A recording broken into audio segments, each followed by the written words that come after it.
मैंने लहू के कतरे मिट्टी में बोए हैं, खुशबू जहाँ भी है मेरी कर्जदार है। नमस्कार सभी मेरे प्यारे भाई बहनों को, मैं विवेक पांडे स्वागत और अभिनंदन करता हूँ आप सभी का। खासा दिक्कतें आती हैं आप सभी को विशेषण विशेष्य चुनने में। अक्सर विद्यार्थियों की ये समस्या रहती है कि विशेषण विशेष्य तो पढ़ लिया, लेकिन विशेषण विशेष्य चुनने में अगर एक वाक्य दे दिया जाए कि फला वाक्य में कितने विशेषण कितने विशेष्य हैं, तो विद्यार्थियों की हालत ख़राब हो जाती है उत्तर चुनते चुनते। तो बड़ा ज़रूरी है कि आप इन प्रश्नों पर ज़रा गौर करिएगा, समझिएगा इसको। तो आइए आपको समझाने का छोटा सा प्रयास करते हैं। इस अध्याय के विषय में मोटी मोटी समझ आपकी विकसित करने की छोटी सी कोशिश है। देखिए, अध्याय है विशेषण। अक्सर सवाल ये उठता है कि विशेषण होता क्या है, तो उत्तर है कि विशेषता बताने वाले शब्द को ही विशेषता बताने वाले शब्द को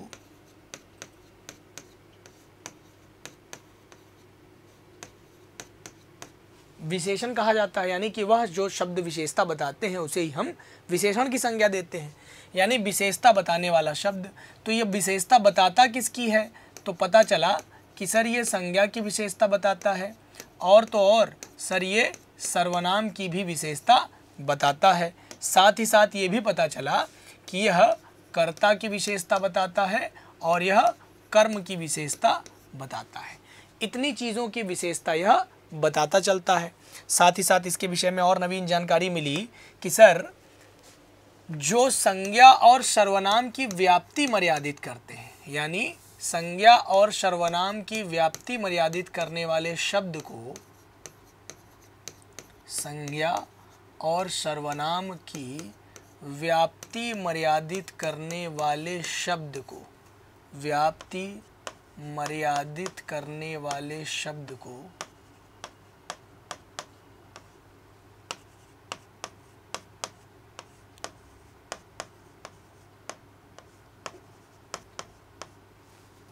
विशेषण की संज्ञा दी जाती है।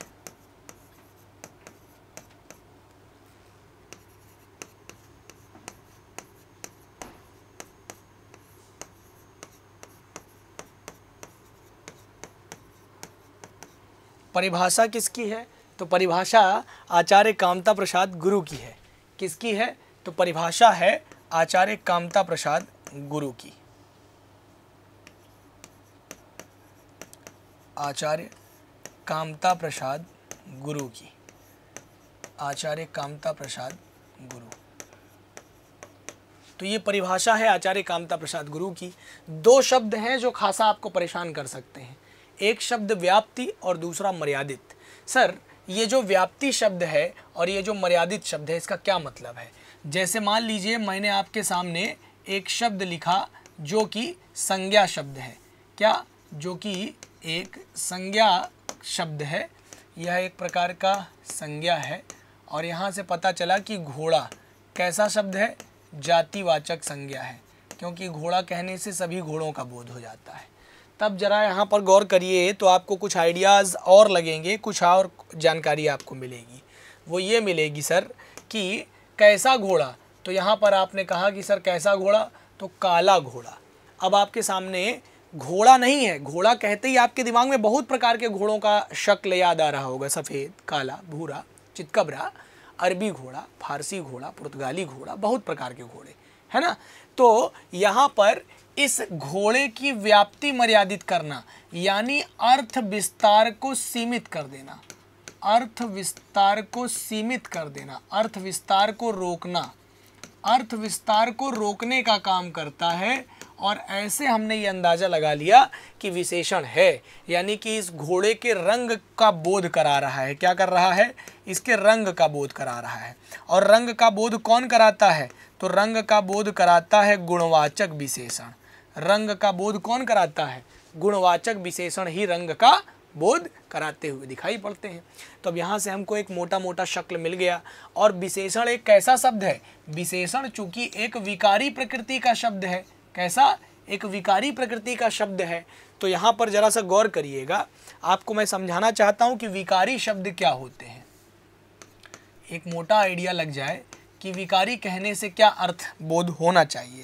तो विकारी कहने का मतलब कि जिस पर लिंग, जिस पर वचन, जिस पर कारक, जिस पर काल, इन सब का प्रभाव पड़ता हुआ दिखाई पड़े, हम कह देंगे कि वह विकारी शब्द है। आप मोटा मोटा समझते चलिए कि जिस पर लिंग, वचन, कारक, काल का प्रभाव पड़ता है उसे ही हम विकारी शब्द की संज्ञा दे देते हैं।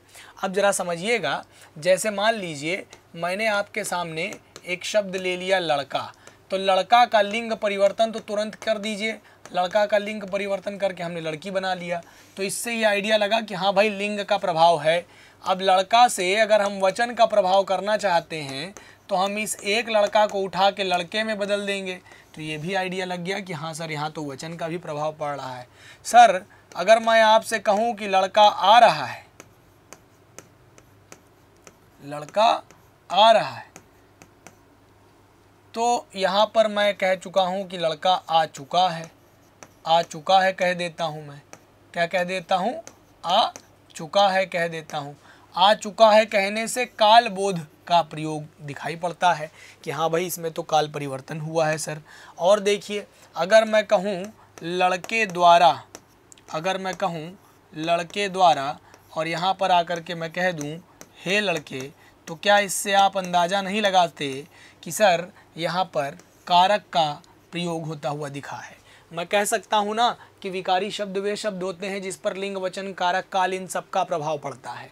यानी कि यदि मैं आपसे कहूँ कि विकारी शब्द जो होते हैं वो चार हैं हमारे यहाँ।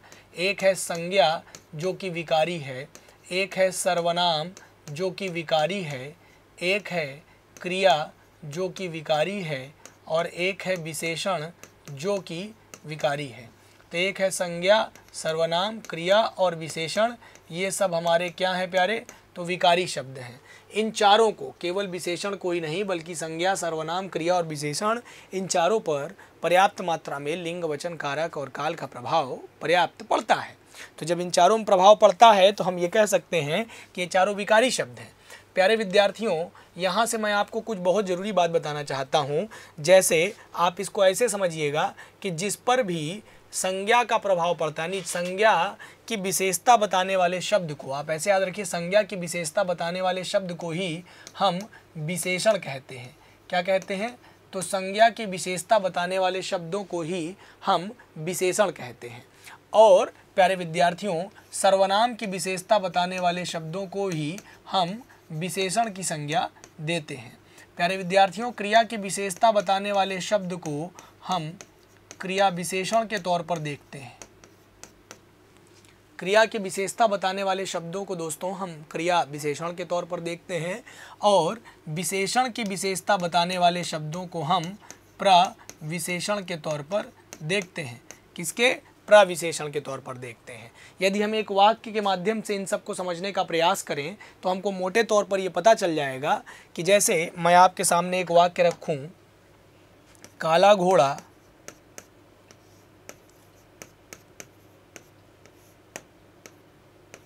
बहुत तेज दौड़ता है।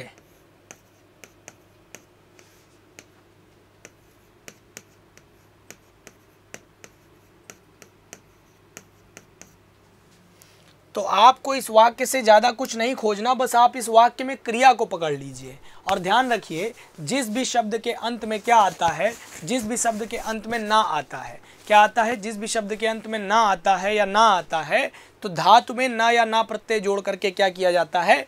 क्रिया का निर्माण किया जाता है। धातु में ना या ना प्रत्यय के संयोग से ही क्रिया का निर्माण होता है। तो यहाँ पर क्रिया आपके सामने है, ये आपकी क्रिया है। अब जो क्रिया को क्रियान्वित करता है प्यारे, वही कर्ता होता है। तो क्रिया को कौन क्रियान्वित कर रहा है? घोड़ा। तो घोड़ा ही हमारा कर्ता है। ये क्या कर रहा है? दौड़ने का काम कर रहा है, लेकिन कैसे? तेज दौड़ने का। तो हम कह सकते हैं क्या कि ये जो तेज दौड़ रहा है ये क्रिया विशेषण है, क्योंकि क्रिया की विशेषता बता रहा है ना, कैसे दौड़ रहा है? तेज, धीमा। तो ये क्रिया विशेषण है। इसको कौन क्वालिफाई कर रहा है, यानी विशेषण की विशेषता कौन बता रहा है? प्रविशेषण। तो ये बहुत शब्द क्या हो जाएगा? बहुत शब्द प्रविशेषण हो जाएगा।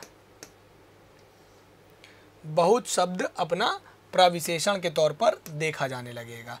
तो अब मोटे तौर पर आपको ये अंदाज़ा लग गया कि ये काला शब्द गुणवाचक विशेषण के तौर पर इस्तेमाल हुआ है।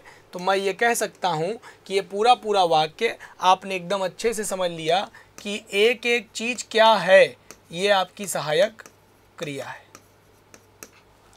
ऐसे ही आपसे परीक्षक एक वाक्य और पूछता है कि जैसे मान लीजिए दूसरा सवाल कि श्यामा धीरे धीरे लिखती है, श्यामा धीरे धीरे लिखती है।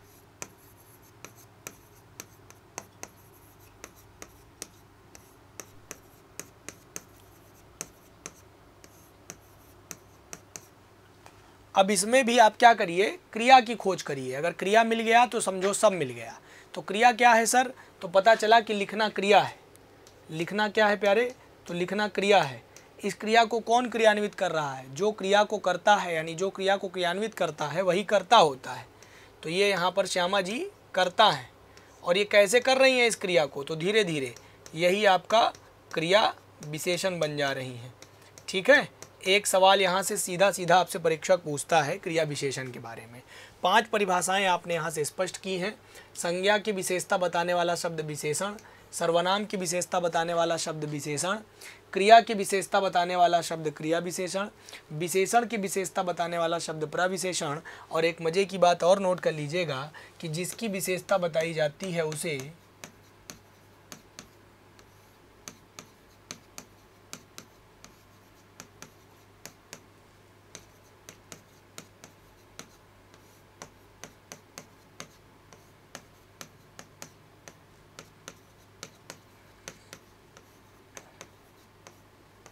विशेष्य कहते हैं। जिसकी विशेषता बताई जाती है उसे ही विशेष्य कहते हैं। प्यारे विद्यार्थियों, अगर आप आरओ की तैयारी कर रहे हैं और आप चाहते हैं कोई एक ऐसी बैच आपको मिल जाए जिसके माध्यम से आप अभी तैयारी कर सकते हैं हमारे पास, और बहुत ही शानदार तैयारी कर सकते हैं, तो आपके लिए हमारे पास जो सबसे बेहतरीन चीज़ है प्यारे विद्यार्थियों वो ये है कि अभी आप लोगों के सापेक्ष यहाँ पर बहुत ही भारी छूट चल रही है। बेहतरीन डिस्काउंट्स आपके लिए उपलब्ध हैं। ये उत्कर्ष दिवाली धमाका ऑफ़र है, अब की दिवाली उत्कर्ष वाली। प्यारे विद्यार्थियों, ये ऑफ़र 24 अक्टूबर से 3 नवंबर तक है, समय है आपके पास।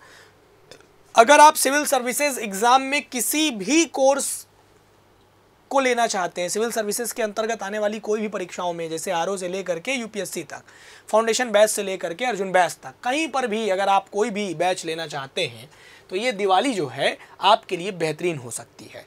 इसमें आपको मिलने वाला है 90% का डिस्काउंट। किसी भी कोर्स पर 90% की सीधी छूट मिलेगी, प्लस का साइन लगा हुआ है, साथ ही आपको एक्स्ट्रा वैलिडिटी मिलेगी। यानी उस कोर्स में 90% की छूट ही नहीं बल्कि आपको उस कोर्स का जितना वैलिडिटी मिलता है अमूमन सामान्य विद्यार्थियों को उससे भी ज़्यादा मिलेगा, क्योंकि आपने दिवाली के टाइम पर अपने लिए अपने शिक्षकों की तरफ से इस उपहार को ऑप्ट किया है।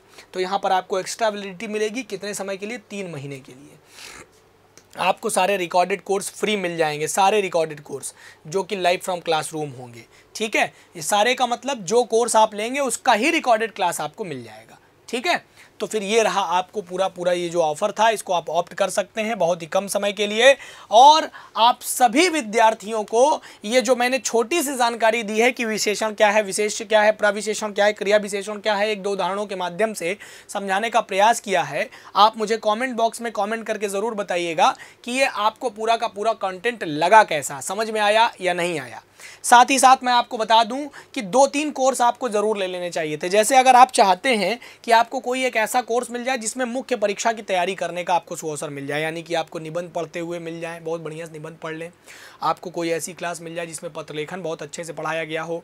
आपको कोई ऐसी क्लास मिल जाए जिसमें 6 के 6 टॉपिक आपके प्री और मेंस को मिला करके पढ़ाए गए हों, तो आप उसके लिए हमारा RO/UP/PCS का सामान्य हिंदी वाला बैच आप ले सकते हैं। सामान्य हिंदी एवं आलेखन वाला, उसको आप ले लीजिएगा बहुत ही कम शुल्क में। 90%, 2000 रुपये शुल्क था, 90% डिस्काउंट हो गया। देख लीजिए कितना बनता है, उसी के आधार पर आपको मिल जाएगा। ठीक है, अब ये हो गया। अच्छा, दूसरा आपको कौन सा ले लेना चाहिए? MCQ बैच जरूर ले लीजिए। अगर आप RO की तैयारी कर रहे हैं और UP PCS की तैयारी कर रहे हैं तो आपके लिए MCQ बैच बहुत ज़्यादा लाभकारी साबित हो सकता है। जिसमें आपको चारों विकल्पों के साथ मिला करके सारी चीज़ें बहुत बेहतरीन तरीके से पढ़ाई जाती हैं। तो ये आपके लिए एक बहुत अच्छा ऑफर होता है कि MCQ बैच जरूर ऑप्ट कर लीजिए एक बार, ठीक है ना। अब देखिए, फिर उसके बाद जब पीछे आएंगे तो ये सारी चीज़ें हम यहाँ पर पढ़ रहे थे, और साथ ही साथ प्यारे विद्यार्थियों, ये जितनी भी जानकारी आपके लिए दी गई है, इसके साथ आप उत्कर्ष ट्रिपल धमाका का फ़ायदा उठा सकते हैं, यानी कि 90% डिस्काउंट, एक्स्ट्रा वैलिडिटी और रिकॉर्डेड क्लासेस, ये सब आपको हमारे यहाँ निःशुल्क कराया दिया जा रहा है एकदम। मतलब समझ लीजिए शिक्षा एकदम निःशुल्क आपको दी जा रही है। ये जो 10% शुल्क है ये सर्वर में रहने का चार्ज है और कुछ नहीं। तो आप, मुझे लगता है कि हमारे सभी उत्कर्ष परिवार की तरफ से और मैं अपनी तरफ से, आपका अपना भाई विवेक पांडे, आपको दिवाली की हार्दिक शुभकामनाएं देता हूं। आपको जो है पहले ही शुभकामनाएं दे देता हूं। आप सभी बने रहिए। क्लास कैसी लगी, मतलब जो मोटी जानकारी है ये आपको कैसी लगी, इसकी पूरी लंबी क्लास भी आपके सामने मैं बहुत जल्दी लेकर के आऊँगा, और प्रैक्टिस सेशंस भी यूट्यूब पर जल्दी ही स्टार्ट करेंगे। आप सभी अपना प्रेम बनाए रखिए, क्लास को लाइक करिए, शेयर करिएगा, चैनल पर नए हैं सब्सक्राइब करिएगा। जय हिंद, जय हिंदी, नमस्कार।